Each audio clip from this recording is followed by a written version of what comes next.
See you in the garden.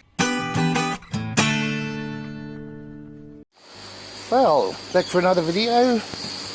This time I'm revamping this deep hydroponic wicking bed. Now it consists of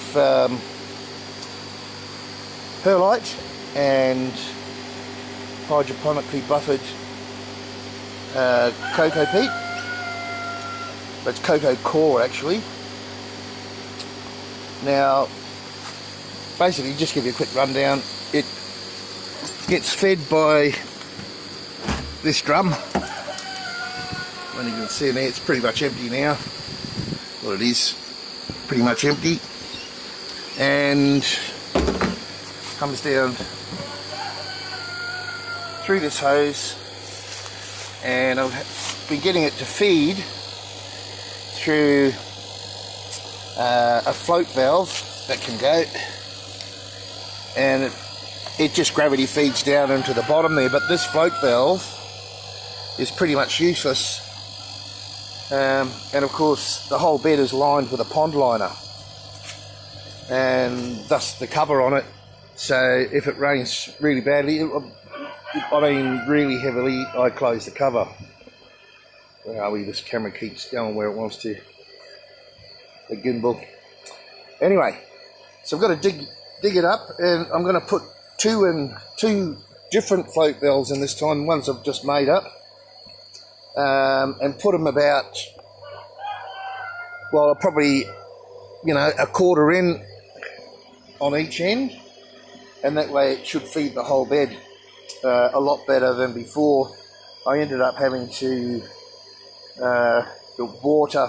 top water with nutrients because this float valve wasn't working. I'll show you what it is when I get it pulled up. So let's get it dug out. I'm just going to use this little bucket because I don't want anything sharp in here, like a shovel or well, you know what I mean, because I want to keep the integrity of the pond liner. Alright, let's get it dug up, and I'll show you what the old float valve looks like. And this time round, I'll be having the 1/2 inch hose, or 12mm hose, I think it's 12mm, yeah, instead of this 4mm, which will feed it quite nicely. Anyway, let's get it all dug, get at least one side dug out so you can see the same thing's going to happen on the other end. And I'll just change these fittings here and run the hose all the way around the bed to the other end, and it should all gravity feed. It might take a whole drum just to get the bed fed. I imagine it's going to have about 1.5 inches in the bottom, and just wick up, so it'll be plenty of wicking going on. So enough chatter. Let's get on with it.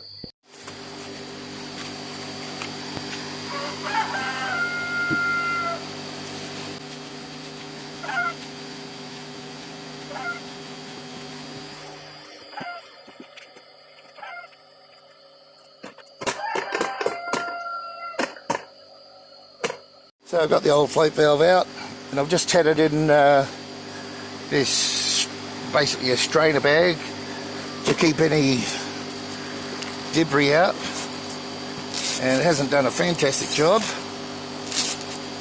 But let's see what the cause of this blocking up is, if I can find it.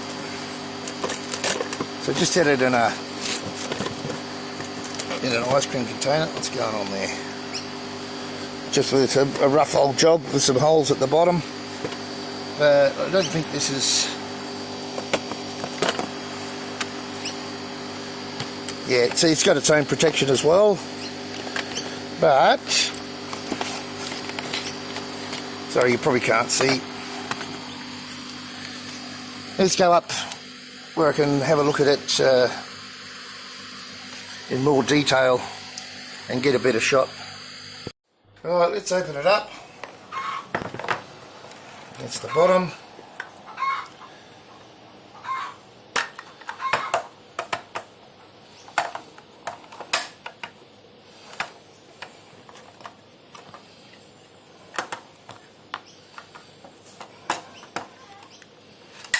Can't remember how this comes out. Oh, there we go.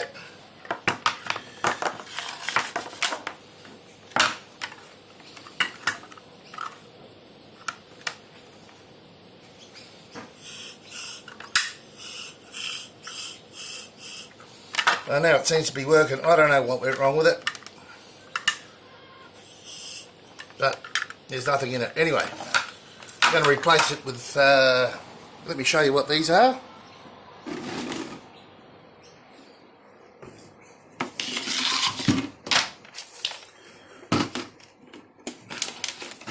So basically I've just got these buckets here, and I have a float valve inside. Let's see if you can see. Float valve inside it. So that's going to be about the depth in the bottom. So, what, we're 30mm max, somewhere there. And I've just drilled holes all the way around the bottom. Okay. And I've strengthened the back here. So the float valve doesn't, you know, rock around and tilt around. So that's all it is. And I've just got a paint strainer, and covered it with the paint strainer, and then it will just hook into the hose like that. So that's that. I hope that was fairly clear. By the way, I get these containers and a lot of buckets and all sorts of things from a local pub restaurant. They all come in handy for all sorts of things. No, I don't eat that much ice cream. Do eat some, but not like that. Right, so I've got, well, both the float valves are finished now, and got the first bit dug out. Where are we?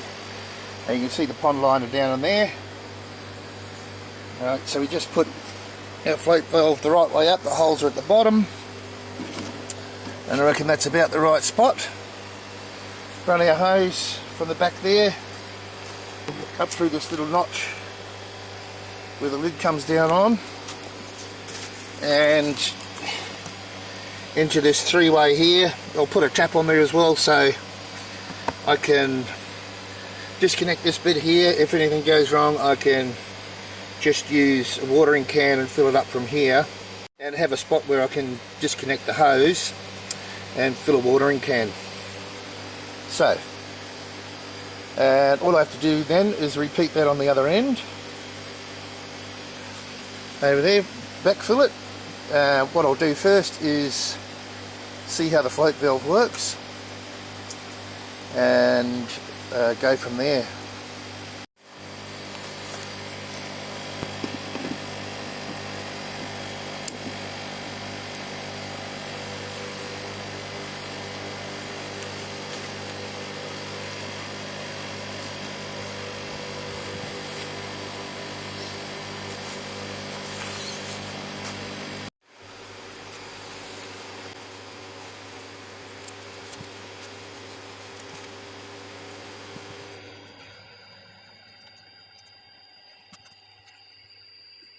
So that's all hooked up now. All I got to do is run the hose all the way around to the other side, and basically do the same thing.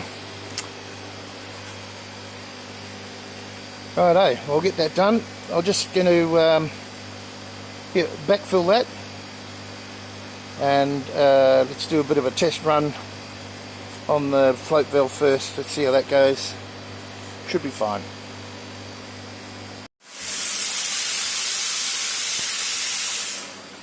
Alright, just got the tap off at the moment. I'll get a little bit of pressure in there, and we'll see how it runs once I turn the valve on. So let's turn on the tap and see what happens. On we go. Might take a little bit. Right, so you can see it down there. Hopefully you can see it. It's just starting to trickle out nice and slowly. and that's what we're after. So before I plant in here, I'll be turning float valves on a good 24 hours before and watching the level in the drum and see where we're at, and when the level stops I know that the float jobs have done their job. Alright, so I've just got to backfill that now and do the same with the other end. I've run the hose pretty much all the way around with I can't see the phone, the sun's right on the screen. So yeah, look, I've got the three-way joiner there, a tap and a disconnection point here, so I can use it for a watering can, run it all the way through.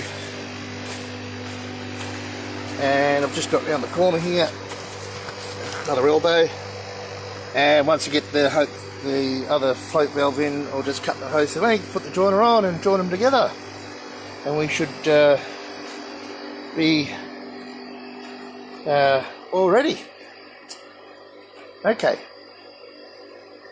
there won't be much else I can show you. I'll just might show you the testing the other valve as well.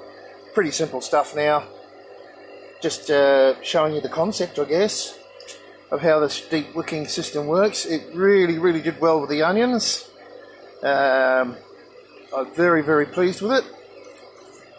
So I'll be putting more onions in here next year.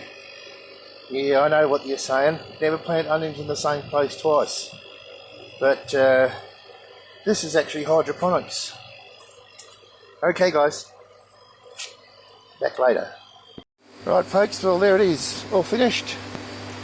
So now I have a float valve up this end and one down this end, all hooked up. Well, that's the end of this video. Thanks for watching. I'll see you in the garden.